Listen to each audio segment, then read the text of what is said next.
রাধে রাধে বন্ধুগণ, আজ কোনো ব্লগ বানাচ্ছি না, ছোট্ট একটা ভিডিওটা এই কারণে বানানো যে প্রচুর মানুষের কোশ্চেন আমার কাছে জমা হয়ে রয়েছে, সেটার অ্যান্সার দিতেই আজকে এই ভিডিওটা বানানো। তো কোশ্চেনটা হলো, কোশ্চেন কী আছে সেটা বলছি। প্রথম কোশ্চেন হলো যে আমি এই বছর হোলি খেলেছিলাম কি না। তো আমি এই বছর হোলি খেলিনি, ফার্স্ট। সেকেন্ড কোশ্চেন এসছে যে অনেকেই আমি হয়তো আগের বছর কি তার আগের বছর এরকম হোলি খেলেছি, তো হয়তো তারা আমার পিকচার আপলোড করেছে। এবার সেখান থেকে মানুষ দেখে বলছে তোমার নাকি পা ভেঙেছে আর তুমি কি করে তাহলে হোলি খেলছো। তো আমি প্রথমেই দেখিয়ে নিচ্ছি তোমাদেরকে যে হ্যাঁ, এখনও পর্যন্ত আমার পায়ের প্লাস্টার খোলা হয়নি। দাঁড়াও দেখাচ্ছি।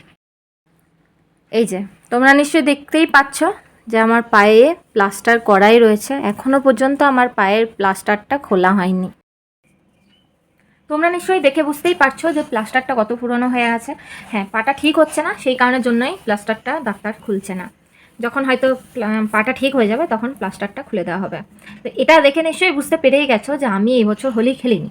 আরেকটা কোশ্চেন ছিল, সেটা হলো যে তুমি নিজের প্রোফাইলেই হোলির পিকচার এবং হোলির ভিডিও পোস্ট করেছো, যেখানে তুমি নিজেই হোলি মাখাচ্ছ। যাকে আমি হোলি মাখাচ্ছি সেটা হলো আমার বৌদি এবং বৌদির ছেলে। তো বিষয় হলো যে আগের বছর আমি হোলি খেলেছিলাম প্রচুর পরিমাণে, খুব এনজয় করেছিলাম। সেটা দুর্গাপুর এভিএল কলোনি, এভিএল কি বিপিএল, যাই হোক ওই জায়গাটার নাম আমার মনে নেই।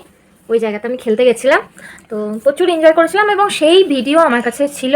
তো এই বছর আমি পা ভাঙার কারণে হোলি খেলতে পারিনি, বাড়িতেই বসেছিলাম। সেই কারণের জন্যই ভাবলাম যে ওই পিকচারগুলোই একটু শেয়ার করি। তো জাস্ট ওই পিকচারগুলো শেয়ার করার কারণটা হলো এটাই, আর কিছু না।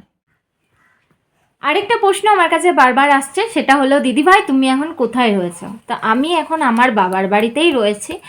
আর আশা করছি প্রশ্নগুলো যারা করছিলে তারা উত্তর পেয়ে গেছো। তো টাটা, ভালো থাকবে সবাই।